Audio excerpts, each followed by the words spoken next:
How did radio become such a dominant presence in American life? What kinds of programs kept people tuning in? And how did it evolve from a hobby for tech enthusiasts to a medium that revolutionized communication? As we trace radio's meteoric rise through the 1930s, we'll see how it pioneered narrative formats, how it inspired new forms of advertising and played a crucial role during World War II. From peculiar inventions to unexpected cultural phenomena, the story of radio is filled with surprising twists that changed how people lived, worked, and even thought about the world. Hello and welcome to History of Life, where we relive history's greatest moments and the eras in between. Today, we'll uncover how this remarkable technology became more than just a source of entertainment. Stay tuned to discover the programs, innovations, and voices that made radio the heart of 1930s America. If you'd like to see more fascinating facts, make sure to like this video, subscribe to our channel, and hit that notification bell. We love having you around, so thanks for checking us out. The roots of radio stretch back to the late 19th and early 20th century. Guglielmo Marconi showed the world in the 1890s that signals could travel invisibly through space, a concept that amazed everyone at the time. Then in 1906, Lee DeForest came along with his audion tube, which made it possible to amplify sound. This was the breakthrough that turned simple signals into actual voice transmissions over the air. Stations like KDKA and WWII started experimenting with scheduled broadcasts. They aired things like election results, local news, live music, and even sports scores. But back then, radio wasn't mainstream. It was more of a hobby, with small audiences and often unreliable sound quality. Stations fought for clear frequencies, and transmissions would sometimes overlap, creating a jumbled mess for listeners. There weren't many technical standards yet, so sound quality was hit or miss. The Radio Act of 1927 helped sort this out by creating the Federal Radio Commission. They stepped in to manage frequency allocation and reduce interference, making radio a little more organized. By the late 1920s, people were starting to expect better quality. Companies like General Electric and Westinghouse started developing better vacuum tubes and improved radio receivers, making sets more stable and accessible for everyday use. Suddenly, radios were becoming practical, affordable, and ready to be part of everyday life. Did you know that people would build their own radios? In the 1920s, many people built their own radios from kits, soldering wires and tweaking knobs to pull signals from the air. By the time the Great Depression hit in 1929, radios were becoming a must-have item for many American families. Even as people tightened their budgets, radios remained a priority. Factory-built models started at around $20, about $400 in today's money, and installment plans, sometimes just a few cents a week, made them more accessible. Companies like Philco and RCA designed compact, stylish sets that fit neatly on a side table or shelf, blending practicality with elegance. For rural areas, where electricity wasn't always available, battery-powered radios became essential. Catalogs offered portable models that brought entertainment and news to remote farmhouses, while local hardware stores stocked spare batteries to keep them running. By the late 1930s, nearly 80% of households owned at least one radio, showing how quickly it became a staple of daily life. The rise of national networks made owning a radio even more appealing. NBC, founded in 1926, created its red and blue networks to offer consistent programming across time zones. CBS followed in 1927 with a focus on star personalities and unique shows, while the Mutual Broadcasting System joined in 1934, adding live sports and serialized dramas to the mix. These networks ensured that whether you lived on a farm in Iowa or worked in an office in New York City, you could enjoy the same news, comedy, or music as everyone else. By the mid-1930s, high-end radio models often featured built-in phonographs, letting families play their favorite records in addition to tuning in to broadcasts. While these premium sets came at a higher price, they added versatility for households that could afford the upgrade. The 1930s saw radio programming explode in variety, as stations began offering well-organized schedules that catered to a wide range of interests. Stations and networks presented coherent schedules designed to captivate the public's imagination.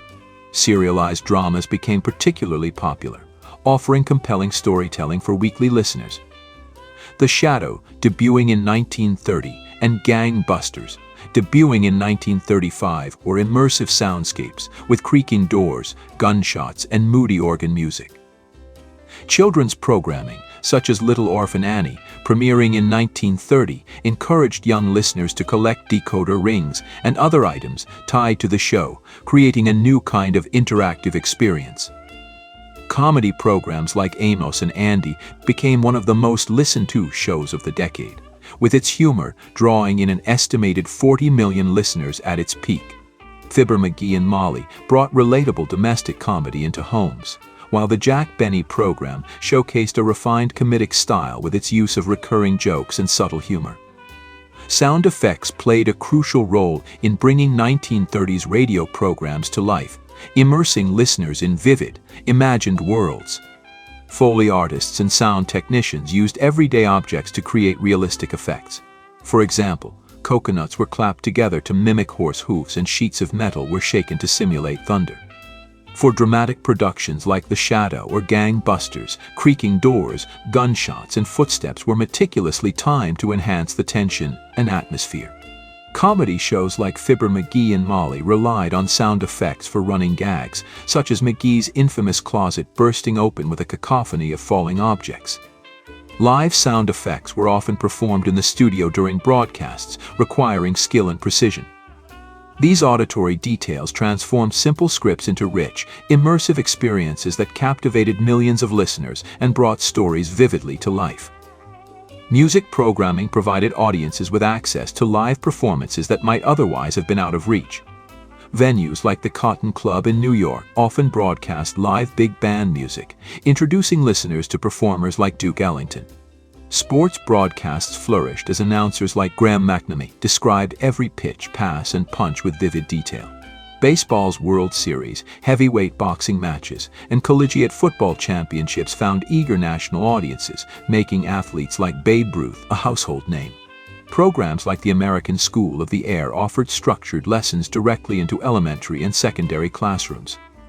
In rural communities, agricultural extension segments offered practical advice on planting techniques, soil conservation, and livestock management. During health crises, stations broadcast public health bulletins and information about immunizations. President Franklin D. Roosevelt harnessed radio's power with his fireside chats, beginning March 12, 1933. FDR explained complex New Deal policies as though chatting with a neighbor. Radio commercials came to life as catchy jingles, dramatic mini-plays, and heartfelt endorsements by beloved hosts. Sponsors funded entire programs, blurring the line between content and commerce. Advertisers surveyed listeners by phone to gauge program popularity. This approach allowed advertisers to fine-tune campaigns, ensuring that products were pitched to receptive audiences. By 1939, national radio advertising exceeded $100 million annually. Having fun exploring the rise of radio so far? We've just scratched the surface. Stick around, because up next, we'll dive into radio's impact on American culture, technological advancements, and how radio served a nation at war. If you're enjoying this video, we hope you can hit that like button and subscribe to our channel so we can share more captivating history tidbits with you. Bing Crosby adapted his singing style to suit the microphone, pioneering a smooth, conversational approach that became a blueprint for popular music. His radio presence extended beyond singing, making him a highly sought-after host. Kate Smith, the First Lady of Radio, captivated audiences with her powerful renditions of songs like God Bless America.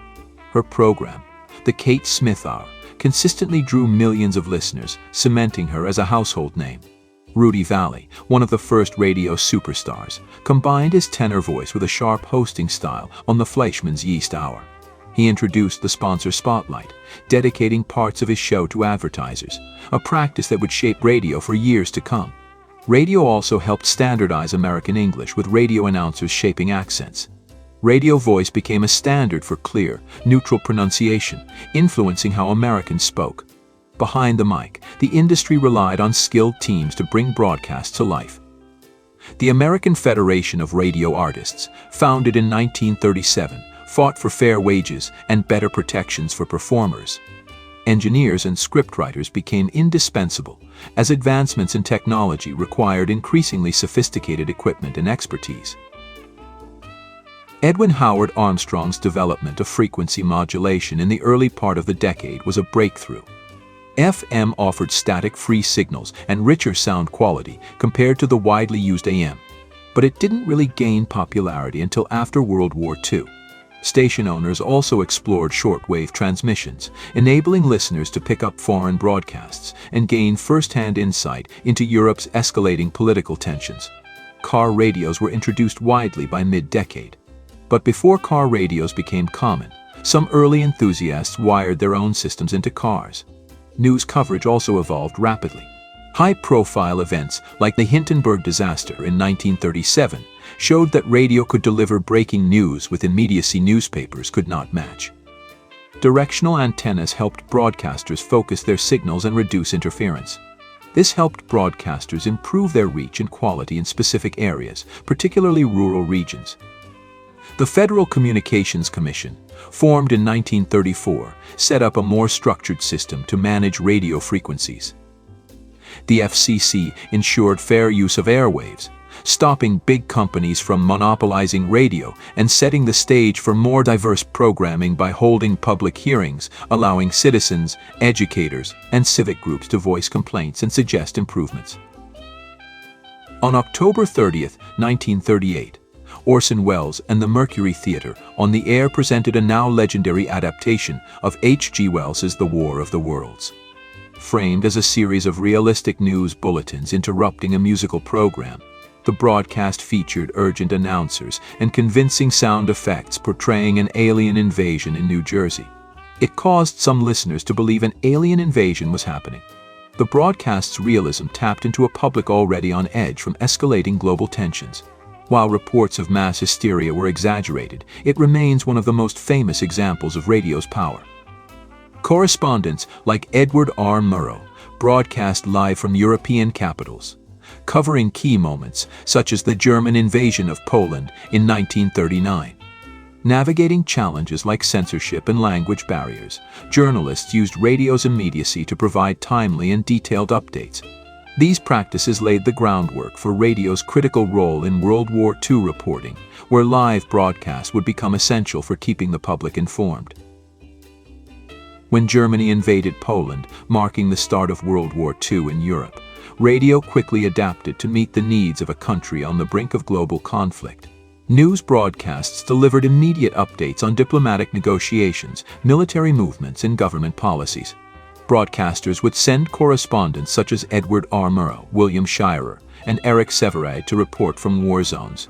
Their live accounts from London during the Blitz, North Africa, and the Pacific Theater gave Americans a clear picture of the realities of war. Government agencies worked with stations to create programs that encouraged the public to buy war bonds, conserve resources, and follow rationing guidelines. Entertainment programming, with music shows and variety hours dedicated songs to service members, and soap operas added wartime themes into their storylines. The war spurred advancements in technology.